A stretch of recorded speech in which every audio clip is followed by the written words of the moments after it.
بسم الله الرحمن الرحيم الحمد لله والصلاة والسلام على رسول الله وعلى آله وصحبه وموالاه.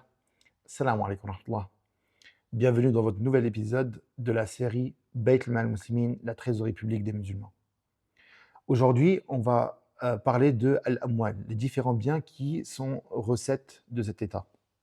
On a évoqué lors de la première vidéo la question de Banu Nadir et Banu Qaynuqa et Banu Qurayda, les tribus juives qui étaient présentes à Médine, et ce qu'il en était de la relation avec le prophète sallallahu alayhi wa sallam et la trahison de Banu Nadir qui a mené à leur exclusion.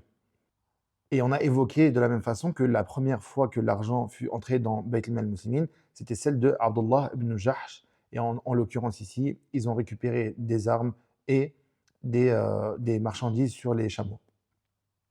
Durant la même année, Badr prit place, la bataille, et le butin fut récupéré par les musulmans en biens et en armement, et sans que le prophète Hassan ne prenne le cinquième al-Khumous. Un mois plus tard, et après la trahison de Banu Qaynuqa, le prophète sallallahu alayhi wa sallam récupéra le butin de ces derniers-là, et cette fois-ci, il prit le khumous, le cinquième, et il distribua le reste. Et Allah subhanahu wa ta'ala avait révélé, bien évidemment, à son messager, Bismillah ar-Rahman ar-Rahim, وَاعْلَمُوا أَنَّمَا غَنِمْتُم مِّن شَيْءٍ فَأَنَّ لِلَّهِ خُمُسَهُ وَلِلرَّسُولِ وَلِذِي الْقُرْبَى وَالْيَتَامَى وَالْمَسَاكِينِ وَابْنِ السَّبِيلِ. Ensuite, ce qui a été récupéré de la trahison de Banu Nadir. Après la bataille de Uhud et la défaite de la bataille de Uhud, Banu Nadir ont voulu trahir le prophète sallallahu alayhi wa sallam, et ça c'est une chose qu'on a évoquée durant la première vidéo. Le prophète sallallahu alayhi wa sallam les a assiégés pendant 15 jours et leur a demandé de partir en prenant avec chaque famille un chameau et ce qu'ils peuvent dessus, excepté les armes. Les terrains que Banu Nadir ont laissés, le prophète sallallahu alayhi wa sallam les a pris et il en a fait un habs, c'est-à-dire un waqf. Il prenait de ce waqf-là ce qui lui suffisait, lui et sa famille, pendant un an pour vivre, et tout le reste était investi dans l'intention de l'industrie de l'armement. Et tous les autres biens ont été distribués exclusivement aux muhajirin dun al-ansar, sauf les ansar, excepté deux min al-ansar, Sahl et Aba Dujana, qui étaient parmi les pauvres des ansar, reconnus comme pauvres, et donc ils ont reçu cette aide-là. Allah subhanahu wa ta'ala révéla وما آفاء الله على رسوله فما أوجفتم عليه من خيل ولا ركاب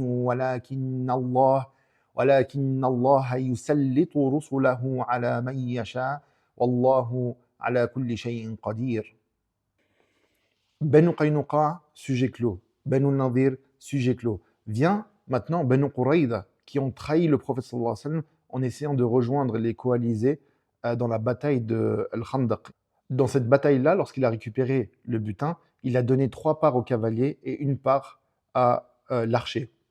Et il est dit chez les Hanabil en l'occurrence que les 3 parts ont été données exclusivement au pur sang et 2 parts autres que le pur sang et 1 part pour les autres à part les archers. Tout le monde avait la même part. Puis vint la bataille de Khaybar. Après avoir signé ce Nasr qui a été défini par une victoire, Sulh al-Hudaybiyah, le pacte de Hudaybiyah, le prophète sallallahu alayhi wa sallam, durant cette bataille-là de Khaybar, il a récupéré le butin, il a pris le cinquième, puis il a subdivisé tout le reste des terrains et des biens, etc., en 18 lots, tous composés de 100 parts, donc 1800 parts en tout, qu'il a divisé entre les musulmans. Parmi les terrains qui sont restés entre les mains des autochtones, il en a laissé l'usufruit, il leur a demandé la moitié de l'exploitation des récoltes reversée directement à Bayt al-Mal Muslimin dans l'intérêt des ce qu'on voit comme personnes en besoin, min masakin wa fuqara, etc. Ahl Wadi al-Qura. Puis un traité fut signé avec Ahl Wadi al-Qura après la bataille, et de là, ils ont signé le même traité qu'ils ont signé pour Khaybar, à savoir la moitié des récoltes qui remontaient à Bayt al-Mal Muslimin. Quant à Ahl Taymiyyah, ils sont partis voir en anticipation le prophète sallallahu alayhi wa sallam en proposant le pacte suivant: garder leur terrain, donc en posséder l'abusus, donc la propriété, mais en reversant al-jizya.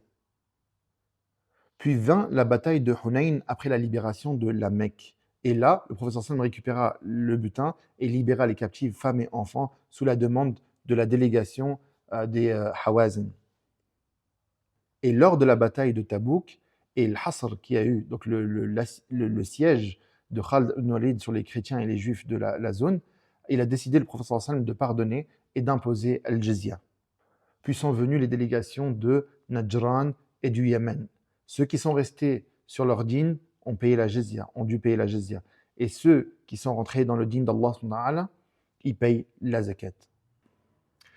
Les versets de al-jizya sont descendus. Hatta yu'tu al-jizyata 'ayyadan wa hum saghirun. Les versets de zakat sont descendus. Durant les batailles, le prophète sallallahu alayhi wa sallam, il a mis les terrains en hima.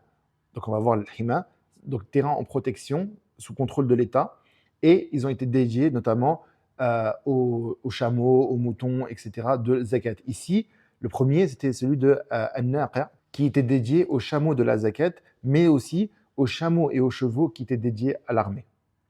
Enfin, il a mis les ressources minières, l'eau, le pâturage et les énergies, donc le feu dans le hadith, en propriété publique, en bien public, et il en a fait une section spécifique, Al-Nasu Shuraka fi Thalath, Al-Ma, Al-Kala wa Al-Nar.